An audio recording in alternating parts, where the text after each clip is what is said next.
Buenas noches a todos nuestros usuarios, bienvenidos una vez más a Sala de Prensa de Noticias Caracol Ahora, y hoy es un día muy especial para el equipo de Noticias Caracol Ahora y también el canal Caracol. La unidad investigativa de Noticias Caracol recibió el Premio Rey de España por su trabajo, el magnicidio del presidente de Haití, el más destacado galardón del periodismo de Iberoamérica en la categoría Periodismo Narrativo. Este es un reconocimiento a una exhaustiva investigación que se convirtió en primicia mundial. Esta investigación se dio a conocer el 18 de agosto del 2021 y reveló en exclusiva mundial, como ustedes ven en pantalla, las voces de los mercenarios que participaron en el magnicidio del presidente de Haití. Hoy Ricardo Calderón, que es periodista de la unidad investigativa de Noticias Caracol, recibió de manos del rey Felipe VI de España este premio, el más importante de periodismo en Hispanoamérica. Juan Camilo Cortés nos cuenta los detalles de esta ceremonia que se realizó en Madrid. En una importante ceremonia fue entregado el Premio Internacional de Periodismo Rey de España en Madrid, donde Noticias Caracol obtuvo el Premio de Periodismo Narrativo con la investigación del magnicidio del presidente de Haití. Ricardo Calderón recibió de manos del rey Felipe VI este importante galardón que muchos lo comparan con el premio Pulitzer. También es uno de los premios más importantes de periodismo que se entrega a nivel Iberoamérica. Este fue el momento donde Ricardo Calderón se sube al escenario a recibir este importante galardón.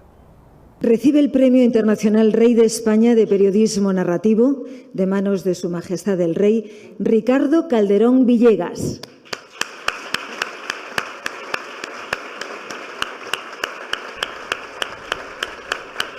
Fueron otros 5 galardones los que se entregaron, entre ellos Cooperación Internacional y Acción Humanitaria, Medioambiental, Cultural y Medio de Comunicación de Iberoamérica. Recordemos que en fotografía también ganó el diario El Tiempo con la fotografía Resistir por parte de César Melgarejo, que obtuvo la imagen durante las protestas del paro nacional. Este premio se entrega desde 1983, ya es un premio muy tradicional y muy importante en el periodismo. Según los jurados, consideraron que el informe de Noticias Caracol fue un periodismo en vena, con un componente muy importante de exclusividad que todos los profesionales de la información persiguen. Recordemos que fueron 17 países los que aspiraron a ganar este importante galardón y 240 trabajos periodísticos, de los cuales quedaron solo 6 ganaron, y también Colombia fue el país que más obtuvo reconocimientos con 2 galardones. México, España y Venezuela y Brasil también estuvieron en esta importante ceremonia recibiendo premios por distintos trabajos periodísticos. Juan Camilo Cortés, Noticias Caracol Ahora. Una imagen que sin duda pasará a la historia de Noticias Caracol y de todo nuestro equipo.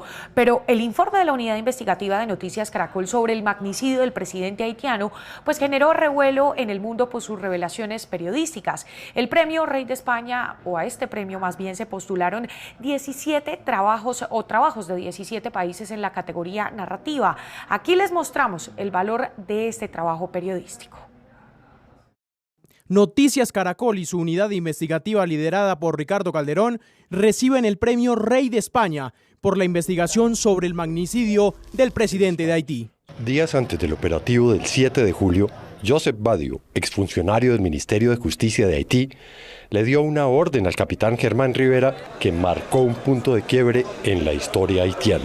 Fue un trabajo elaborado por diferentes piezas del noticiero. Obviamente la almendra fue lo que hizo el equipo investigativo, pero fue un gran trabajo editorial de graficación, porque era poner en televisión algo que no tenía imágenes. De 240 trabajos periodísticos, los jurados concedieron el galardón en la categoría de periodismo narrativo a este trabajo periodístico, un informe de gran importancia por sus revelaciones en este hecho que conmocionó a América Latina, como lo describe Juan Roberto Vargas, director de Noticias Caracol. El dato cumbre de esa investigación del equipo de Ricardo y de la unidad investigativa de Noticias Caracol, fue lograr obtener los testimonios de los sicarios, confesando no solamente el crimen, sino contando en detalle cómo había ocurrido el magnicidio.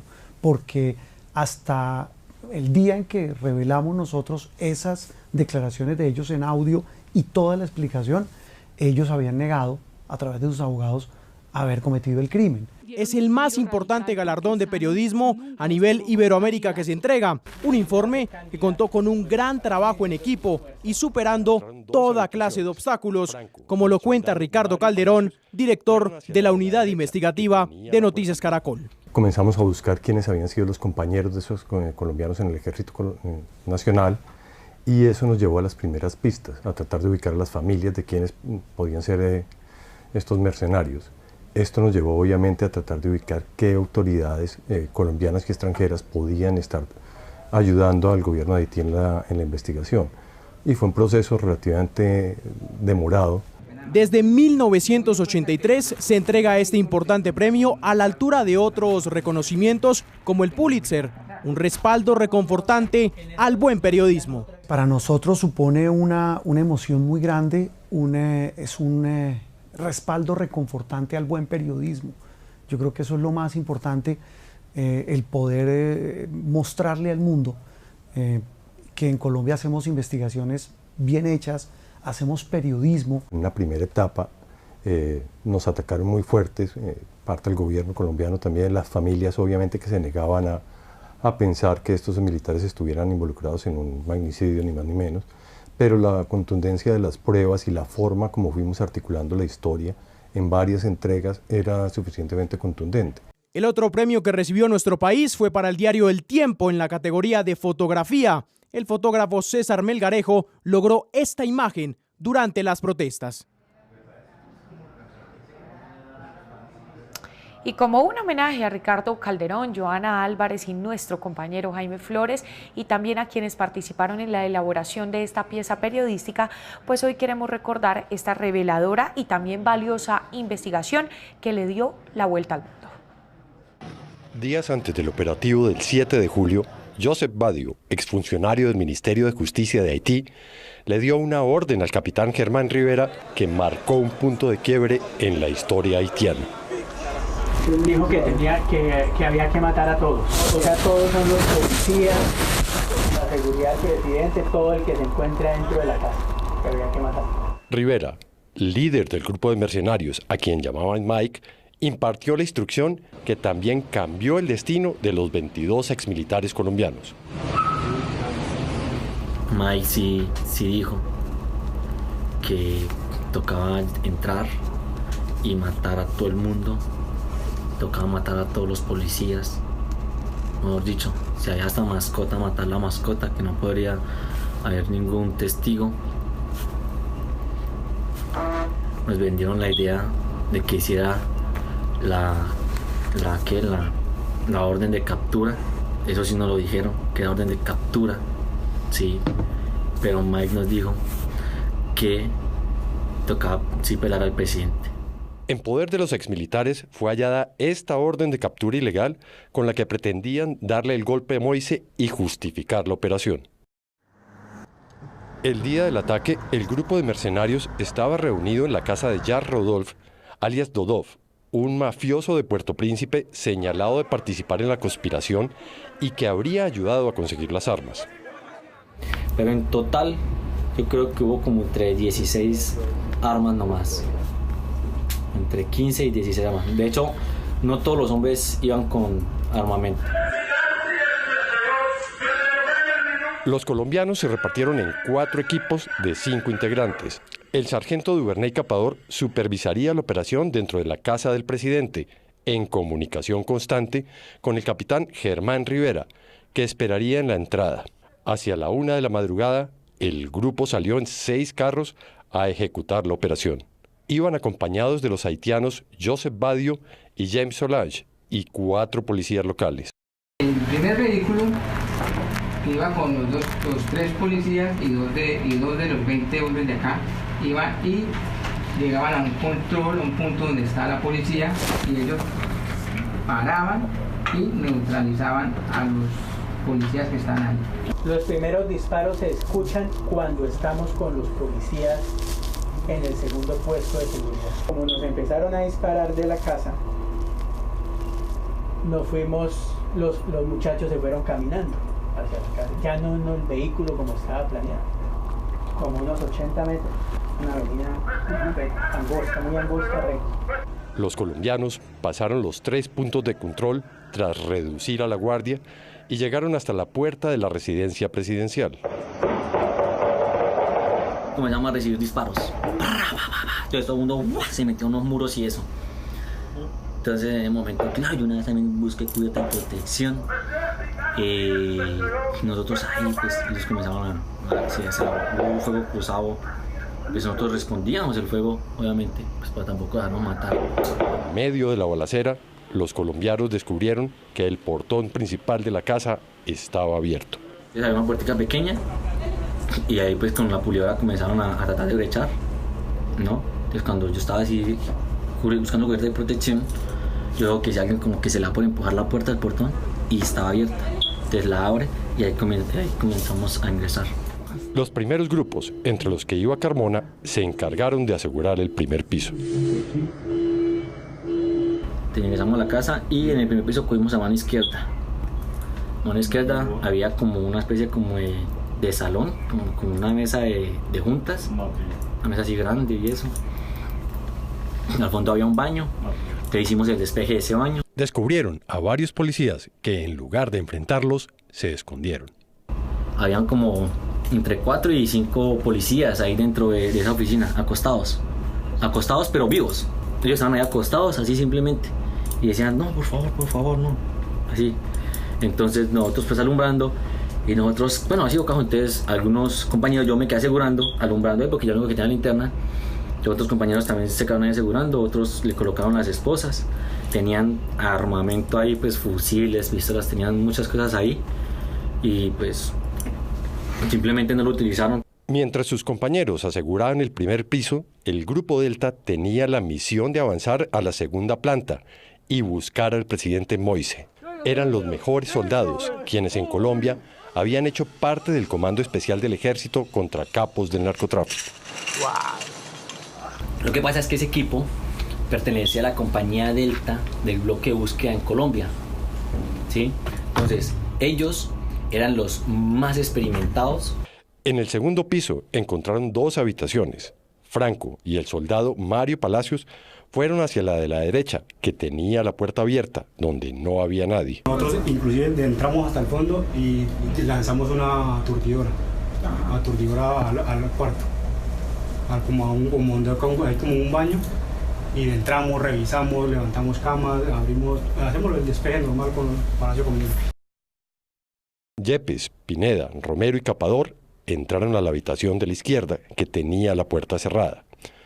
Encontraron al presidente Juvenel y a su esposa Martín Moise. En medio del llanto, Franco dijo que Víctor Pineda fue quien le disparó al mandatario. Sí, fue Pipi. Él escucharon al mismo. Está preocupadísimo, ese muchacho no tiene paso. A la pregunta sobre quién le disparó a Moise, Carmona respondió: y creo que apunté simplemente una apellido ahí y ya lo investiguen ustedes a ver si es cierto o no. Sí, Pineda. Según las declaraciones, Pineda entró a la habitación con un fusil M4. El presidente Moise recibió 12 disparos. Su esposa recibió varios disparos en el abdomen y un brazo, pero sobrevivió milagrosamente. Una vez consumado el crimen, los mercenarios activaron el plan de fuga. En los audios obtenidos en exclusiva por Noticias Caracol, los exmilitares colombianos revelan cómo se robaron varios millones de dólares de la casa del presidente. También, Malú, describieron la forma en que murieron 3 de los colombianos que participaron en el magnicidio y lo que vivieron durante las 36 horas que duró su intento de fuga. La casa donde se atrincheraron fue escenario de un intenso tiroteo que terminó en un escape frustrado. El asalto duró alrededor de 30 minutos. Con Moise muerto, los mercenarios se concentraron en el dinero. Antes del operativo les habían informado que Moise tenía entre 18 y 45 millones de dólares en su casa. En la habitación encontraron 2 maletas y 3 cajas. al parecer cargadas de billetes. De ahí ya se calmó todo y empezaron a sacar unas maletas ahí al pasillo. Yo saqué esa maleta hasta el carro. El dinero, declararon, era para CTU, la empresa que reclutó a los mercenarios, y otra parte sería el pago de los colombianos. También se llevaron documentos del presidente y el sistema de grabación de las cámaras de vigilancia. Las maletas se embarcaron en el primer vehículo donde iba con James. Ahí se embarcaron las maletas, se embarcó el sistema de cámaras, se embarcaron unos sobres de Manila que tenían unos documentos. Para ese momento los colombianos ya estaban solos. Joseph Badio y los policías haitianos cómplices habían desaparecido. Él llegó con nosotros y en el momento que se formó eso, se fue con los policías. Él nos dejó solos. Yo sí lo dije que andaban en una Ford gris. Los mercenarios tomaron rumbo al Palacio Presidencial. Según el plan, allá juramentarían a un nuevo mandatario que concretaría el golpe de Estado y los convertiría en su guardia personal. Capador nos llevaba para el palacio. En el palacio nos iban a proteger allá, está la policía, nos iban a proteger. Hacíamos despacio porque está oscurito, está amañanando, que está apenas amaneciendo. Me doy de cuenta que el primer vehículo se encuentra con unos carros que están atravesados en la carretera, que no los van a pasar. Están bloqueados ahí nos toca hacer parar, nos bajamos de los vehículos y nos quedamos ahí sobre la vía. En este video se observan a 2 de los mercenarios escondidos en una cuneta. La policía haitiana les bloqueó el paso con camionetas y tanquetas. Los colombianos se refugiaron en esta casa. Las imágenes muestran a varios de ellos esperando un rescate que les prometió Arcángel Pretel, el colombiano que dirigía la empresa reclutadora CTU. La ayuda nunca llegó porque sencillamente nunca existió. Estamos aquí, el tiempo pasa, no nos solucionan nada. ¿Qué pasa? Porque no nos han venido pues, entonces a hacer lo que nos prometieron de que nosotros íbamos al palacio y allá nos recibían y íbamos a estar protegidos. Entonces no dicen nada dicen nada, no, que estamos hablando, que ya estamos coordinando, es lo que dice Capador, tranquilos que estamos coordinando. Los mercenarios pasaron toda la mañana esperando respuesta y en comunicación con Pretel. El contraataque de las autoridades haitianas comenzó en la tarde. Era por ahí tipo 4 de la tarde. No fue tirar como humo lacrimógeno. Luego comenzaron a sonar los disparos. Si no recuerdo más, escuchaba disparos de fusil y luego de .50. Los colombianos se atrincheraron. Eso fue una locura total. Solo escuchar y recibir tanto impacto, tanto plomo, por decirlo así. Fue bastante aterrador para todos ahí. Sí, tuve mucho miedo. Le daban ya a la puerta y luego le daban a las paredes, luego se iban y le daban a la casa de abajo. En medio de la arremetida cayó el primer colombiano, el sargento Javier Romero. Nos atacaron muy fuerte. Nosotros pues teníamos muy pocas armas, muy pocas municiones y lanzaron una granada de mano. Y Javier estaba en una esquina agachado y le cayó la granada de mano. Luego murió el sargento Duvernay Capador, el hombre que reclutó a la mayoría de mercenarios y el militar más experimentado del grupo. Después de la granada nos fuimos para la otra esquina, a refugiarnos de la parte de atrás de la casa. En esa nos tiran otra granada en la misma dirección y una esquila hiere a Capador, de atrás hacia adelante. Una esquina con el piso de entrada y el piso de salida. Ahí lo dejamos. Tratamos con el paramédico de hacer lo que pudiéramos, pero todos los botiquines, todo eso estaba en las camionetas. Después murió el exsoldado Miguel Garzón, que al parecer se disparó por accidente. Garzón simplemente lo que decía en esos momentos, lo decía a nosotros y lo que decía a mi compañero era: mátenme, no me dejen así, esto duele mucho, mátenme. Nosotros, y entonces, pero luego nos dimos cuenta, o sea, a él no lo mataron, a él se le disparó el fusil. Él tenía la costumbre de andar con el fusil de asegurado. Para ese momento, los colombianos ya se sabían perdidos.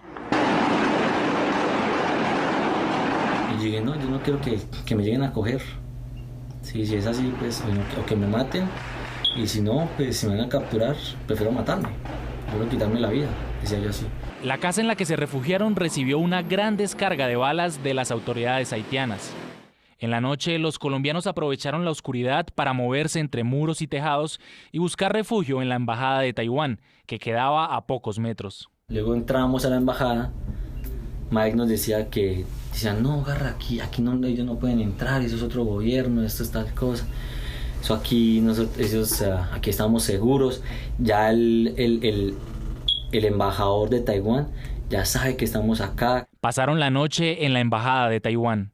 Las cabezas de la conspiración les seguían haciendo promesas falsas y delirantes al desesperado grupo de mercenarios. Nos decía luego que ya la embajada de Estados Unidos se estaba moviendo, que iban a traer yo no sé cuántos soldados americanos, que para que nos sacáramos. A la mañana siguiente, un día y medio después del magnicidio, las autoridades haitianas entraron a la embajada de Taiwán y encontraron a los colombianos escondidos en una habitación. Estábamos ahí encerrados y ya empezamos a escuchar desde por la mañana que estaban haciendo como, ya habían ingresado, haciendo registro en la habitación donde estábamos.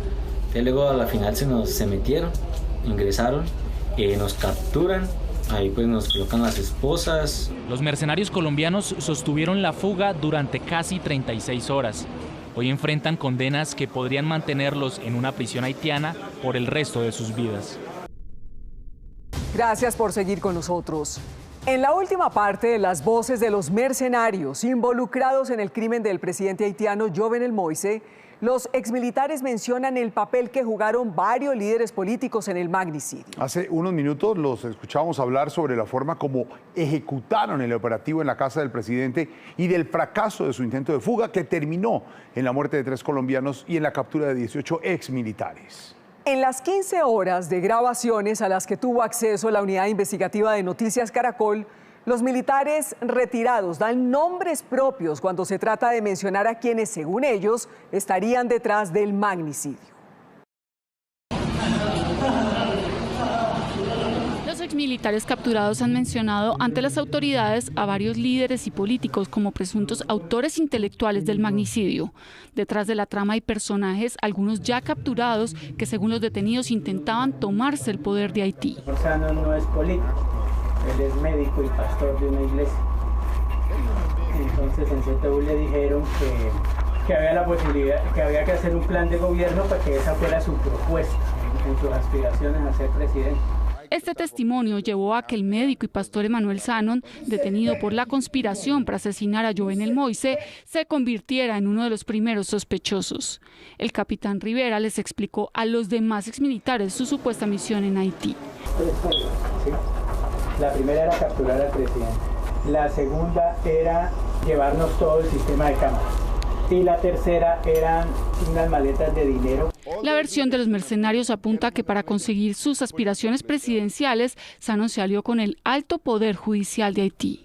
Todo el sistema de jueces del Tribunal Supremo de Justicia estaba en contra de él. Todo ese poder. No había Congreso, o sea, no había el poder legislativo, no estaba. Estaba el poder ejecutivo y había el poder judicial. Todo el poder judicial estaba con ellos y no con el gobierno. Esta declaración corresponde a un hombre que estuvo desde el comienzo en la conspiración y trabajó en llave con el capitán Rivera. Por petición de las autoridades estadounidenses, nos abstenemos de revelar su identidad, ya que es uno de los personajes claves para el gobierno norteamericano. Gabriel me dice a mí que vamos a apoyar a las autoridades haitianas con la captura. La orden pues estaba firmada por un juez, por una juez, que es una mujer, que iba a ir un fiscal y con la policía de Haití. Que aquí nadie se atrevía a ejecutar esa orden de captura porque le tenían miedo al presidente, porque otros estaban con él, porque no tenían las capacidades técnicas para hacerlo. Pero los planes de los exmilitares, según aseguraron, dieron un giro radical porque Sannon nunca despegó como candidato. Sannon iba a ser candidato, pues estaba midiendo sus fuerzas. A ver si él seguía en sus mismas reuniones, pero eran reuniones ya repetitivas, no se avanzaba ya en nada, se quedó ahí estancado. Hubo mucha gente que ya no quedó ahí. They never ever been able to see the reality of the country.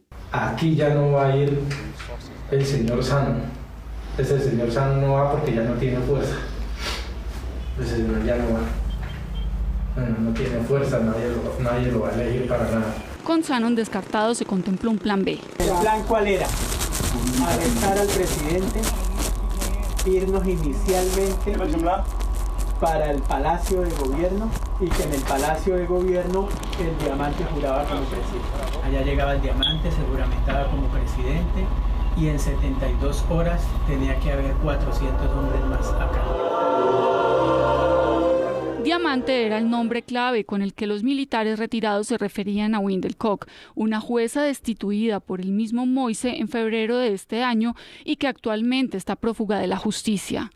Ella habría estado presente en reuniones claves al lado de los mercenarios colombianos. Yo me puse a detallar mucho la casa, y había muchas fotografías como gente en el parlamento, ¿sí? Como en la parte política y todo eso. Y de hecho supongo que la mujer que siempre aparecía en la foto, supongo que era la mujer que estaba ahí parada, estaba ahí sentada con nosotros. Ella no decía nada, ella simplemente ahí sentada. De hecho, ella parecía estar enferma. Una mujer ya de edad avanzada, delgada, tenía el pelo cortico, tenía tapabocas, tenía unas gafitas y tenía un vestido ahí como de flores. La reunión relatada por el subteniente Carmona habría sido en la casa de la jueza y habría asistido John Joel Joseph, un ex senador haitiano que se habría comprometido a poner bandas mafiosas al servicio de los mercenarios.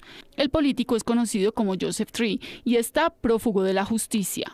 Que decían que eran las bandas del senador, o sea, que eran un grupo de personas que estaban con el senador y eso. Al principio íbamos a estar apoyados por unos gangs, por unas bandas. Entonces nosotros como que, bueno, que las bandas, yo no sé qué era lo que iban a hacer, como unos cierres para darnos seguridad, porque de pronto, porque el presidente tenía aliadas unas bandas, entonces de pronto nos llegaban, ¿sí? Entonces que por eso teníamos el contacto de 2EG.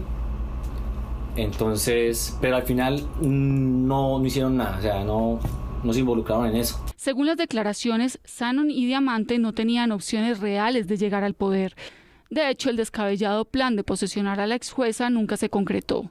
Sin embargo, varios de los implicados terminaron confesando quién sería la supuesta alternativa para llegar al poder. Tenemos el segundo al mando. Se tumba a Juvenel, queda el primer ministro y ellos ni siquiera tienen que hacer un plan de escape porque el primer ministro los iba a proteger. Y en vez de protegerlos, los traicionó, les puso una trampa. Y a la media hora ya había dicho que era colombiano sin ninguna investigación y sin nada. En vez de tener a Shannon, tenían al segundo al mando en ese país. La policía de Haití, las autoridades diplomáticas haitianas e incluso el mismo ex primer ministro Claude Joseph han dicho que ninguno de los mercenarios lo mencionaron como parte del plan. Las pistas y la información recopilada como parte de la investigación no revelan ningún vínculo con el primer ministro. En las investigaciones en curso no revelan ningún lazo del primer ministro Claude Joseph vinculados con los sospechosos, ¿no? Todas las investigaciones no conllevan, no tienen ninguna relación con el señor Claude Joseph. Sin embargo, el paquete de declaraciones que está en poder de las autoridades haitianas indica lo contrario. Yo estoy seguro que el primer ministro fue el que lo mandó a matar. En Colombia, las familias insisten en que los militares fueron engañados y esperan viajar a Haití con una comisión gubernamental creada la semana pasada. En los testimonios de los 18 colombianos hoy presos en ese país está la verdad para esclarecer el único asesinato de un presidente en ejercicio cometido en América en casi medio siglo. Estas declaraciones fueron rendidas por los exmilitares colombianos ante autoridades haitianas y 4 agencias estadounidenses, entre ellas el FBI. Los informes que estarán en la página web de Noticias Caracol y en la de Blue Radio fueron transmitidos en República Dominicana por nuestro canal aliado Noticias SIN, único medio autorizado para reproducirlo. Y con la recopilación de la noticia que lleva a la unidad investigativa y a Noticias Caracol a obtener el premio más importante de Iberoamérica, el premio Rey de España, les decimos hasta aquí, Sala de Prensa. Ustedes y yo nos vemos mañana. ¡Feliz noche!